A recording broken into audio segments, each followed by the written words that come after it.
democrático a melhor forma de governo.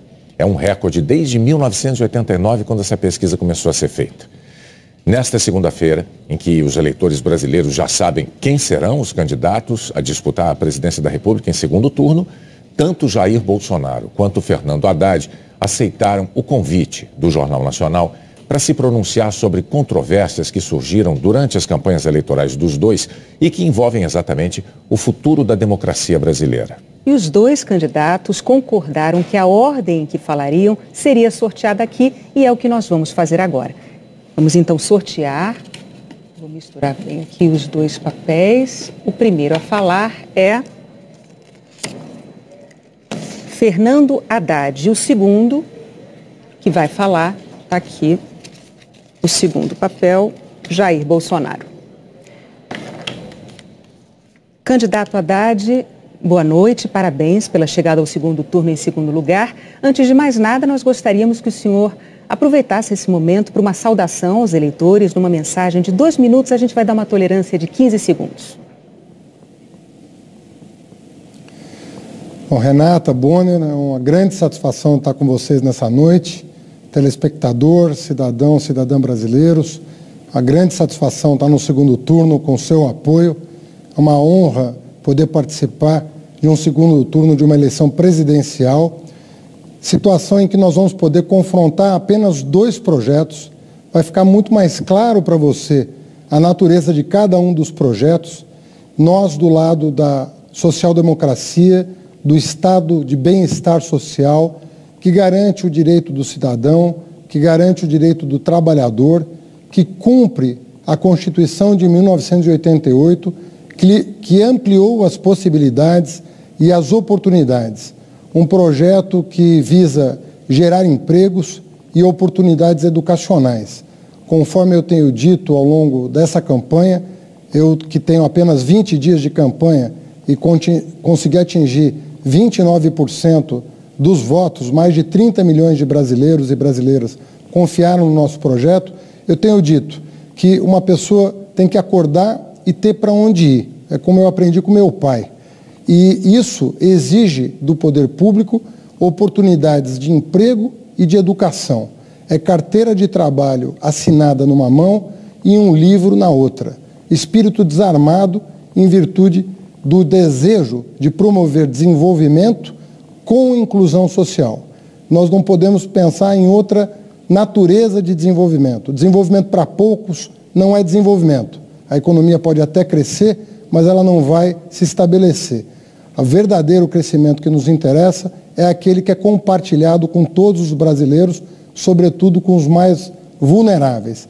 É esse projeto de Brasil que nós queremos defender nesse segundo turno e o faremos com muita responsabilidade e com muito respeito a você, eleitor, eleitora. Candidato, o seu programa de governo prevê a convocação de uma Assembleia Constituinte para mudar a Constituição brasileira, a chamada Constituição Cidadã, que é o que garante a nossa democracia e que acabou de completar apenas 30 anos.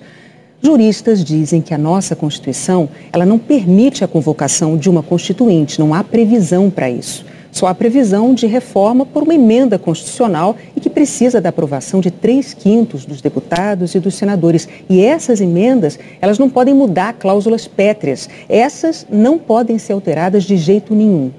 Um outro ponto é que 10 dias atrás, o ex-presidente do PT, José Dirceu, disse ao jornal espanhol El País que não acreditava numa vitória eleitoral de Jair Bolsonaro e declarou o seguinte, abre aspas, dentro do país é uma questão de tempo para a gente tomar o poder. Aí nós vamos tomar o poder, o que é diferente de ganhar uma eleição. Fecha aspas. O que o senhor diria aos seus críticos que se preocupam com a democracia brasileira no caso de o senhor se eleger presidente? Bom, em primeiro lugar, sobre a primeira pergunta, nós revimos o nosso posicionamento. Nós vamos fazer as reformas devidas por emenda constitucional. Quais delas? Em primeiro lugar, a reforma tributária. No Brasil, quem sustenta o Estado é o pobre, infelizmente. Quem paga mais imposto proporcionalmente à sua renda é o pobre. E os muito ricos não pagam absolutamente nada, pagam uma proporção muito pequena da sua renda.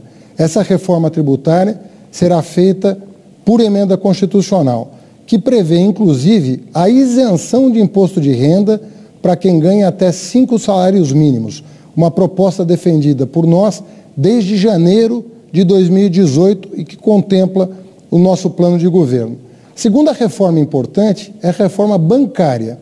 Não é possível continuar convivendo com essa concentração de bancos, com as taxas de juros que eles cobram do empresário que quer produzir e do consumidor que quer comprar no crediário. Se nós fizermos com que o juro baixe, o lucro do empresário sendo maior que o juro, as pessoas vão voltar a investir e vão voltar a contratar. E se nós diminuirmos os impostos da classe média e dos mais pobres, eles voltarão ao mercado de consumo e exigirão dos empresários que contratem força de trabalho para produzir mais. Essas duas medidas são essenciais para a retomada do crescimento e vão ter que ser feitas por emenda constitucional. A terceira emenda constitucional importante é o fim do congelamento de gastos que afetou drasticamente o investimento. Sobre a segunda pergunta, o ex-ministro não participa da minha campanha, não participará do meu governo e eu discordo da formulação dessa frase. Para mim, a democracia está sempre em primeiro lugar. Candidato, o senhor tem mais 30 segundos para se despedir. Eu queria agradecer, Renata Bonner, a oportunidade de reiniciar esse segundo turno na presença de vocês, podendo conversar com o eleitor, com a eleitora e pedindo a todos que acompanhem essas 3 semanas. O futuro do país está em jogo, o futuro da democracia está em jogo, o futuro dos seus direitos sociais e trabalhistas está em jogo. E nós queremos respeitosamente pedir a sua compreensão, o seu apoio, a sua atenção para que você vote conscientemente. Muito obrigado. Obrigado ao candidato Haddad. Agora, então, é a vez do candidato Jair Bolsonaro pelo nosso sorteio. Candidato Bolsonaro, boa noite. Parabéns pela chegada ao segundo turno em primeiro lugar. O senhor, por favor, também pode começar com a sua mensagem de 2 minutos para os eleitores e, claro, os mesmos 15 segundos de tolerância, por favor. Boa noite, Bonner. Boa noite, Renata.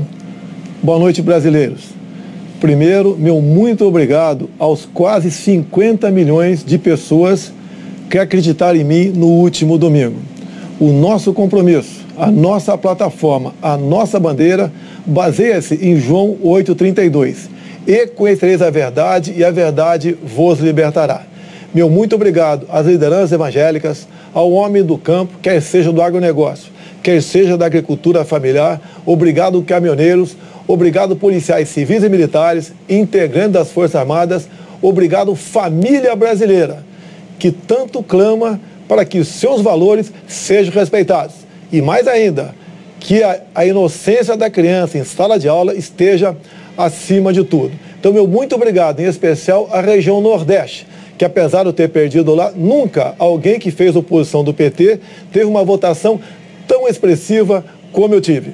Obviamente, não tive mais por fake news, mentiras. Nós não pretendemos acabar com o Bolsa Família. Muito pelo contrário, devemos combater as fraudes para que aqueles que realmente precisam possam ter um dinheiro um pouco maior.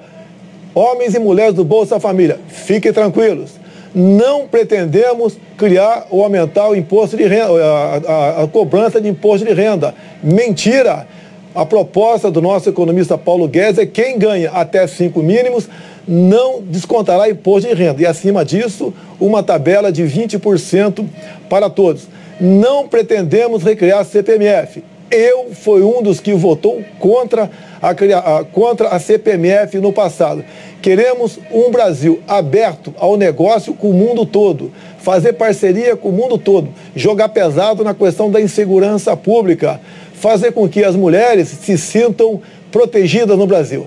Dessa forma é que nós pretendemos governar o país e dessa forma pretendemos construir o futuro da nossa pátria maravilhosa. Candidato, no mês passado, durante uma palestra, o seu vice, o general Hamilton Mourão, disse que a Constituição brasileira de 1988 foi um erro. a chamada Constituição Cidadã, como a Renata acabou de dizer há pouco, que é aquela que garante a nossa democracia e que completou recentemente só 30 anos. O general Mourão disse que a elaboração de uma Constituição nova, eu vou abrir aspas para as palavras dele, a elaboração de uma Constituição nova não precisa ser feita por eleitos pelo povo, e eu fecho aspas, que isso poderia ser feito por um conselho de notáveis, nas palavras usadas pelo seu vice, e apenas referendada depois pelos eleitores.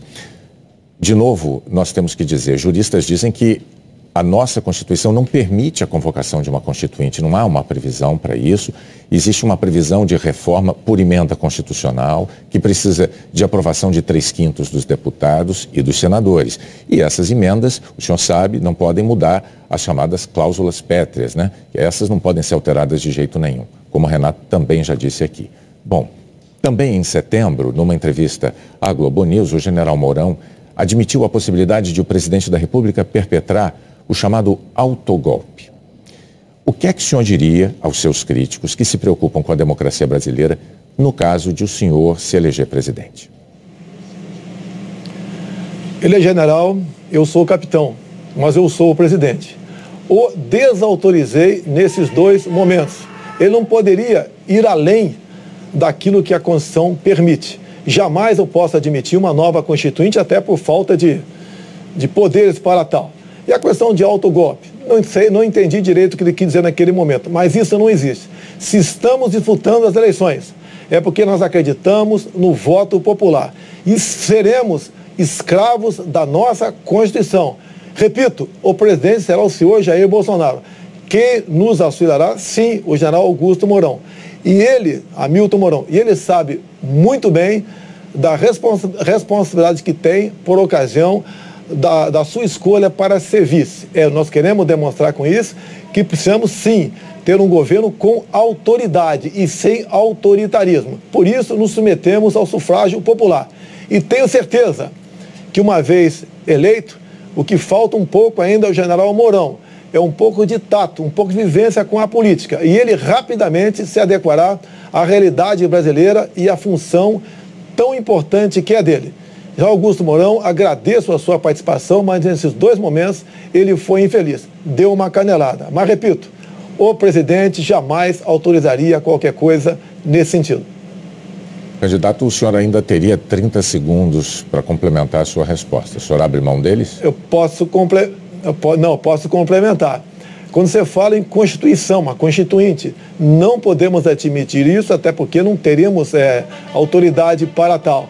Vamos manter e sermos escravos da nossa Constituição. Algumas propostas pontuais, sim, poderemos propor, como, por exemplo, a redução da nossa maioridade penal que o povo quer e deseja. Candidato, então agora o senhor tem mais 30 segundos para se despedir dos eleitores. Vamos pacificar e unir o povo brasileiro, sob a bandeira verde e amarela, sob o nosso hino nacional, juntando todos que foi dividido no passado pela esquerda. Dessa forma, podemos mais que sonhar. Temos a certeza que faremos um Brasil diferente do que foi feito até o momento. Não aceitaremos o toma lá da cá e nem imposição partidária para escolher o nosso time de ministros. Será um time, aí sim, de notáveis, competentes e com autoridade para buscar o que é melhor para o Brasil e não para agremiações político-partidárias. Candidato Jair Bolsonaro, muito obrigado também ao senhor pela participação no Jornal Nacional. A seguir, os estados que já elegeram governadores no primeiro turno. E os que só vão conhecer seus governantes no dia 28, no segundo turno.